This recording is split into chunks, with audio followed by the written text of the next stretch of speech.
Ladies and gentlemen, welcome to the second episode of the TecherdsTom podcast. I am Dale, and with me, as always, is Tom. And for this second episode, we're going to carry on with a kind of introduction to tech and the technology space.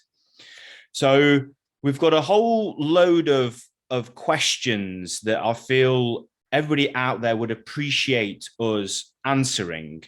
So the first one I think would really help people is, what is tech and what areas of tech does Techers focus on? So the areas that we talk about and what do we focus on? Yeah. So tech is obviously a huge umbrella term, which is kind of so wide, it's basically meaningless at this stage.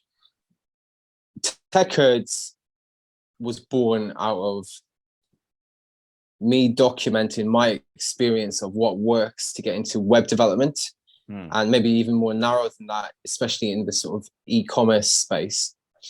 So what we look at TechHerds is all kinds of web development, all kinds of testing, also focused around web applications.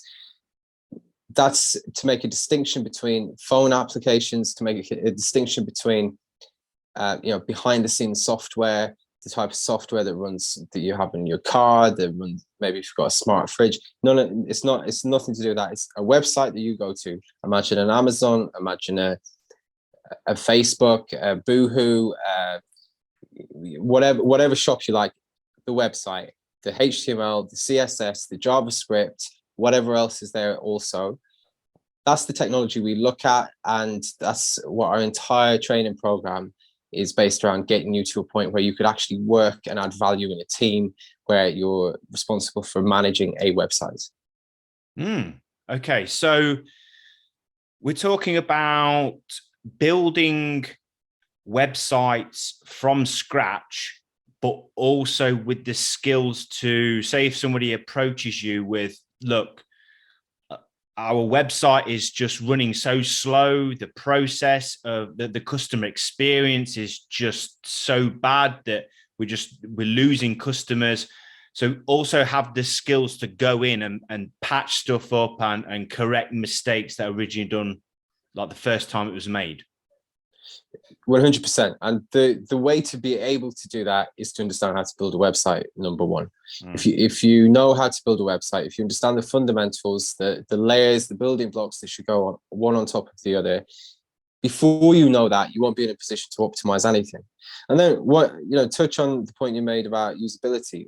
Once you're working in that type of an environment, even if your role isn't directly, let's say, commercially focused, isn't directly to do with conversions, but you're working in the tech team, you're taking instruction from the e-commerce team, whatever it might be, you will just start to absorb information and tactics and approaches that the CRO, conversion people, come up with, how they approach analyzing, is this performing well, is it not? And so really, by working in a web environment, you're going to get the technical skills, but you're also going to get all of those extra facets, because in an e-commerce business in particular, the website basically touches every element of the business. It touches the fulfillment side, because when an order comes in, the order management system has to send a notification. It's either to a warehouse, it might be third party, it might be run by the business itself.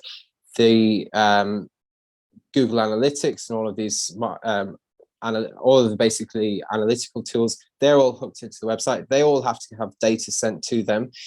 Then that data is analyzed, obviously. If you spend enough time in that environment, after 4 or 5 years, you're going to be in a position to add smaller businesses, potentially in a freelance capacity, like we were talking about last week. Yeah.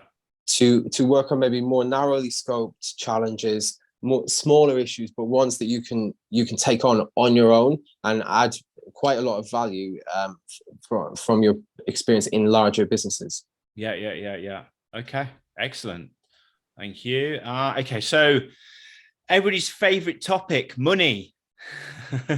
Now, I know that the way the world is moving into a more digitalized online capacity, that the industry of technology, and especially what we're working in, web development, it's big and it's only getting bigger, and the competition is only getting fiercer. So people are willing to pay very good money to have a smooth website in place to take that customer journey. So what can people realistically expect to get paid? Say, take me on the journey from like a trainee or a junior web developer through to find like a freelance. What's like the lower limits and the upper limits? Yeah. So when you start out, the name of the game is always get experience, no matter what industry you're in. And sometimes that comes with sacrifice on money. But a junior web developer in a good market, in the UK at least, I mean, I would say the lower end would be 20 grand salary. That would be the lower end.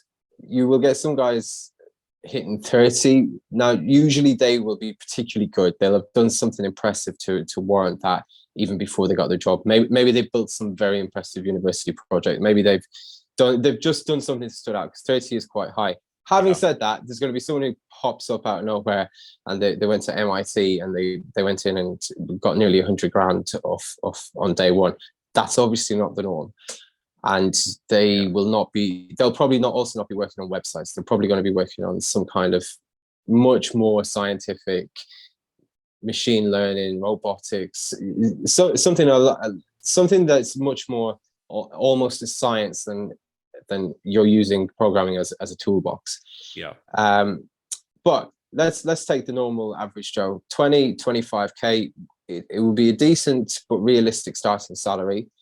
You will be a junior at that point, and probably so for 2 years. I think you should expect to be a junior for 2 years. Sometimes it'll take 3, sometimes you might escape it sooner. By the end of those 3 years, you should really be getting 30 grand. You might be getting 35 at a push. Now, the next step really is becoming a middleweight, or being classed as a middleweight developer. And that's quite a vague definition. Also, there's a lot of people who've got senior job titles but are really middleweights. There's a lot of people who have middleweight job titles but are really seniors. But the pay range, I would say, is sort of between the 30 to high 50s salary, again, in the UK. And if you keep going, and really, if you want to progress outside of just working as a web developer, you do need to hit that senior position at some point. It's very hard to go from not being a senior to get into freelancing, or from not being a senior to get into management. It can happen, you can do it, but really you want to hit senior in a job before you do so. So let's say at about the 5-year mark, if you're good, you will be at a point where you could become a senior. Sometimes it takes people 8-10 years. Depends on how suited you are to it, how much effort you make at it, and also maybe the type of environment you're working in. At that point, though, salaries in the UK really start at 70 grand. If you're not getting 70 grand, you're not a senior developer. It's as simple as that. That's fucking good money. It's not bad. It's not bad at all.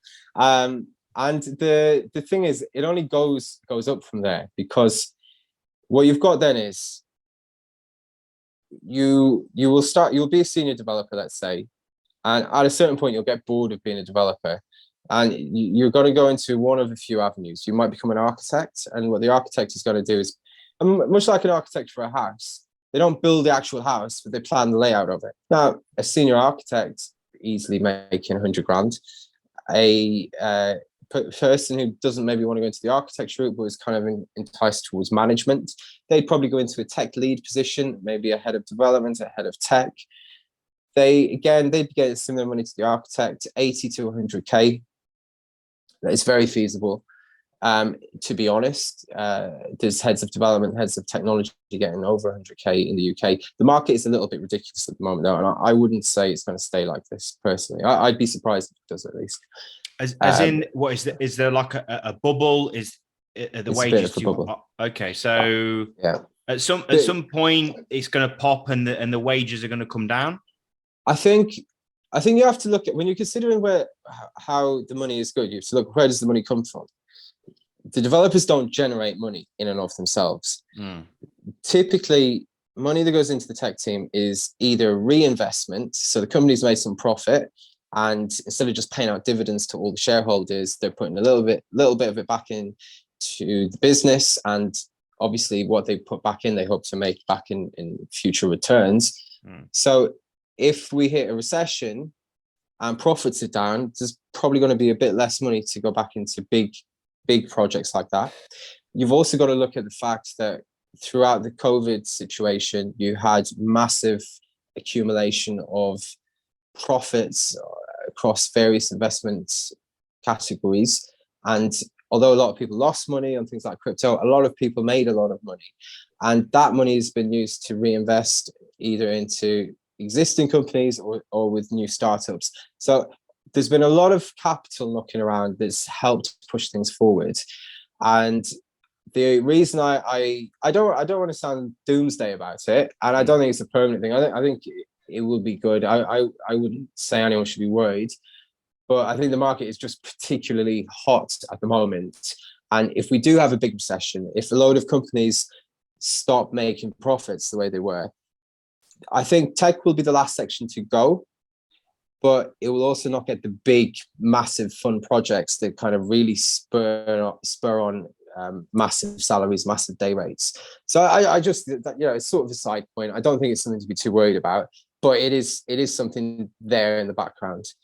And then the other category of angle you go. So you go into architecture. After being a senior developer, you might decide you go into architecture, you go into management, or you want to go into contracting, freelancing. More commonly than not in tech, what is essentially freelancing is referred to as contracting. And there is work that you would call freelancing versus contracting. And it might actually be good to just define what the two are. So typically you would go contracting with quite a large organization.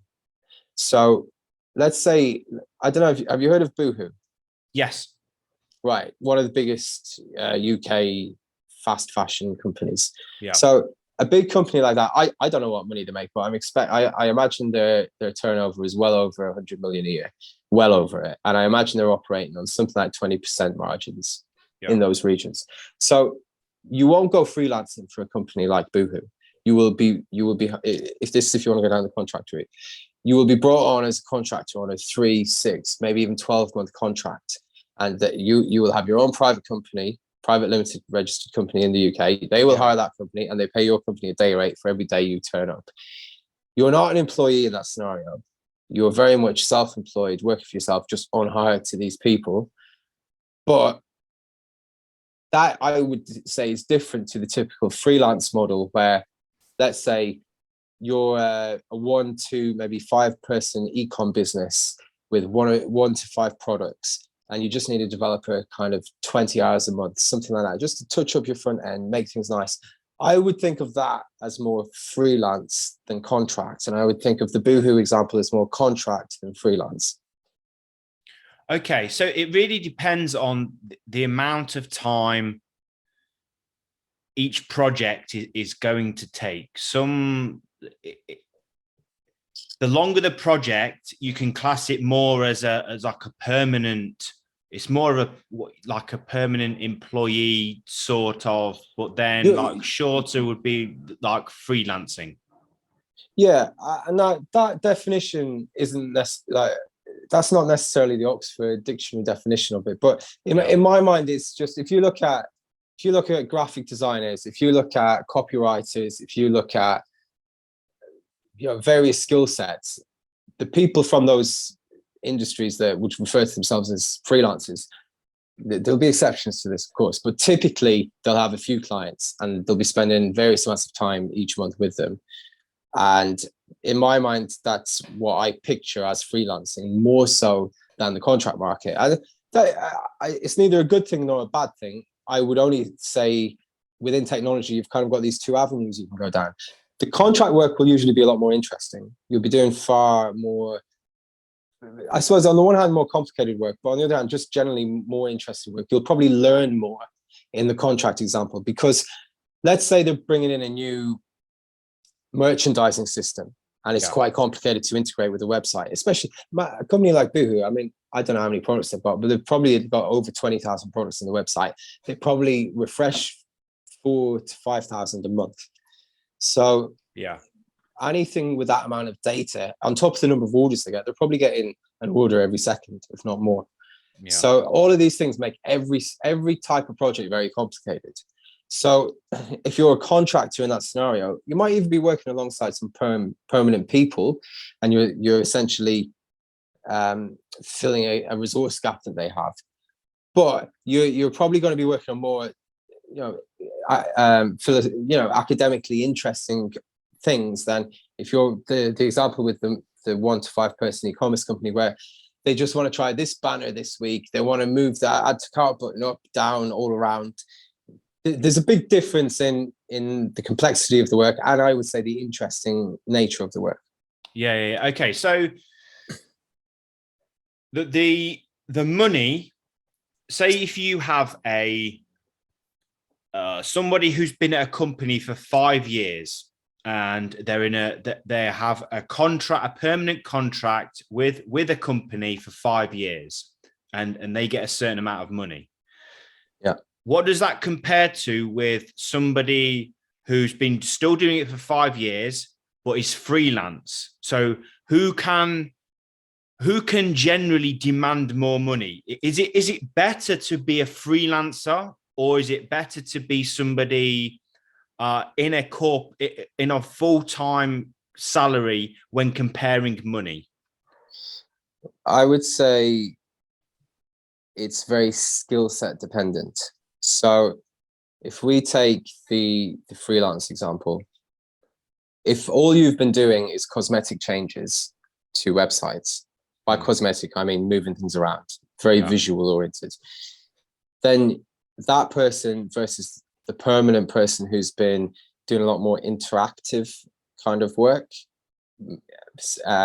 dealing with a certain amount of data, manipulating data, and generally and bear in mind, if they're in one company, for them to be occupied with work day in, day out, that company must be doing quite in-depth stuff in order to keep that person busy.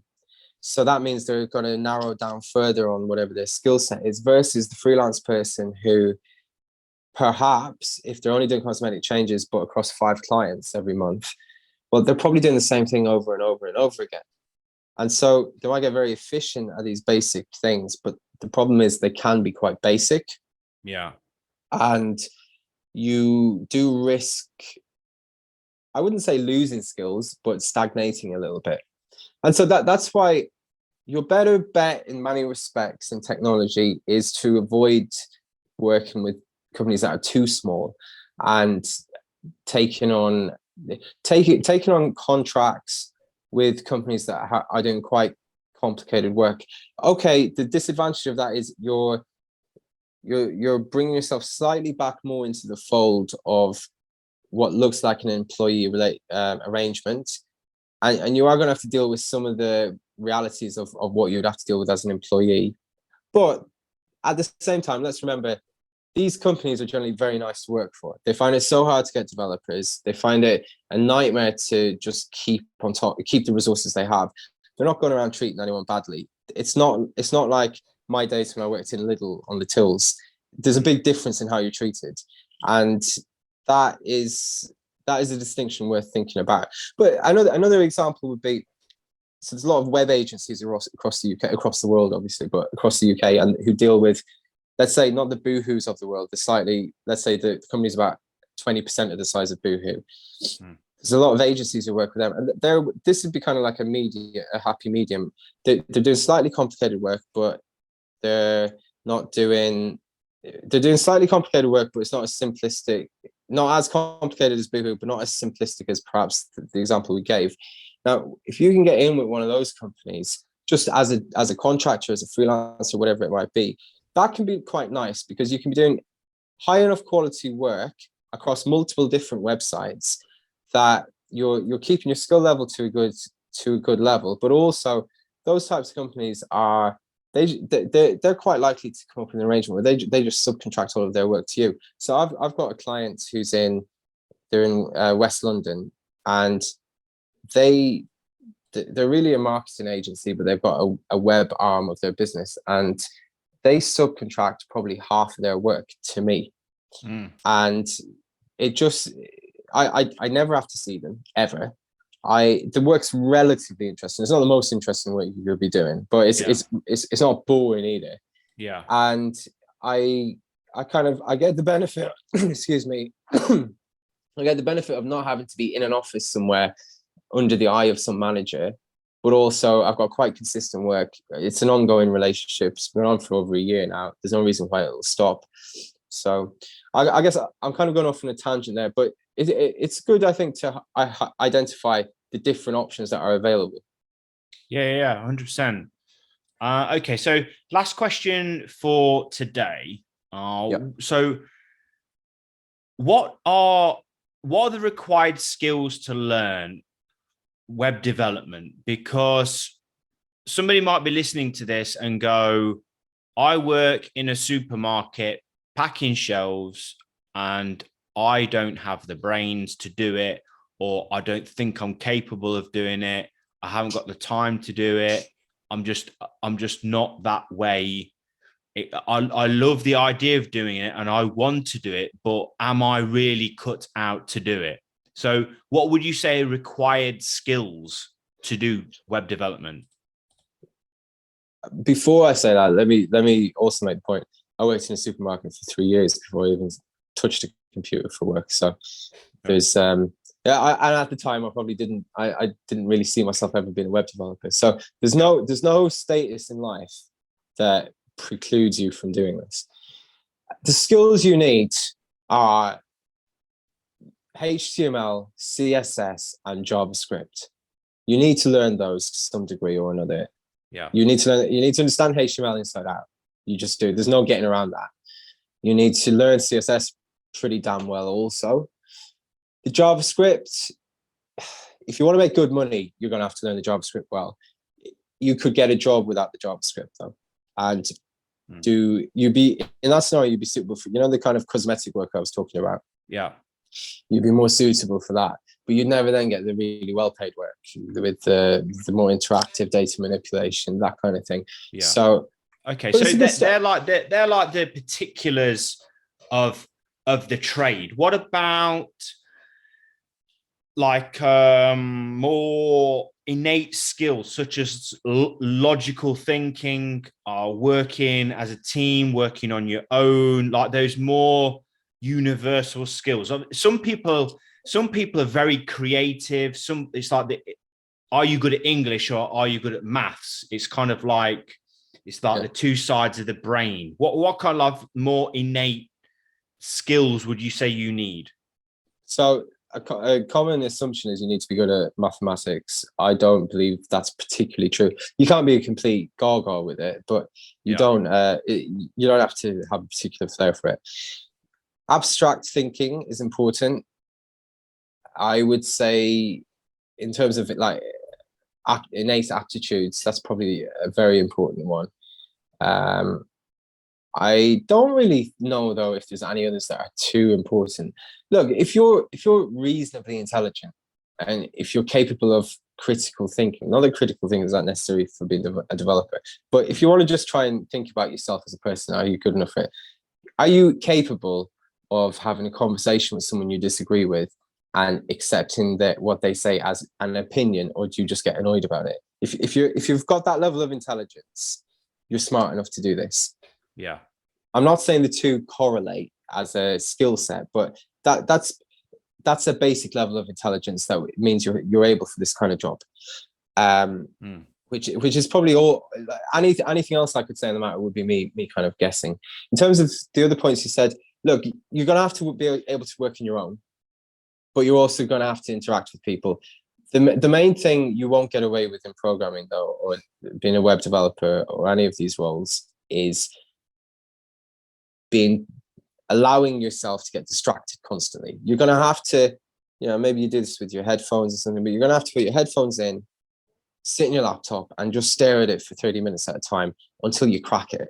Because even at my stage, I still get stuck on things and really silly errors and things just like they catch you and you're just not that sharp for whatever reason on occasion. And you've got to persevere. But I think that's a discipline issue. I don't think that's a skill per se. And ironically, where we've got most of our followers on TikTok, they're probably training themselves in the worst possible way to get good at concentrating and being disciplined. Yeah, short attention spans is becoming a problem. It does seem to be. Yeah, definitely. Okay, let's wrap it up for this episode. This has been another really good little introduction to the whole space. So I would encourage everybody to like, subscribe, follow, comment on all the social media platforms that we are currently on. Connect with us. Don't be strangers. Also, we have released a course on how to become a web developer and get a job in web development. We are basically taking you by the hand on this journey of earning that £100,000 a year, which everybody is going to absolutely get hard on over. I absolutely know it. So, so I would advise everybody go into the descriptions, go onto the Gumroad page. We've got all the links in the bios. Take a look at it, because this course will literally change some people's lives, because if they can knuckle down and do the work that is necessary, then they're going to see money and freedom and travel that they've never even experienced before. Just to add a bit onto that point, this program that we've released is essentially a revised version of an extremely expensive one that was active for about 8-9 months. And it's had so much success. So many people have got jobs from this, which you'll see the reviews on Gumroad, that we just wanted to make a free version of it, essentially, that we took all of the learnings that we got from the people who went through it, where we've worked with them one-on-one, and we've just made it, I would say, 100 times better, and something that you can do on your own. You don't need our help. You just need the content. Excellent. Okay. That is it for this episode. Like, subscribe, connect. Everything that I've said, I'm not going to repeat again. You should have been listening the first time. And we will see you all in the next episode. Ciao. Ciao for now.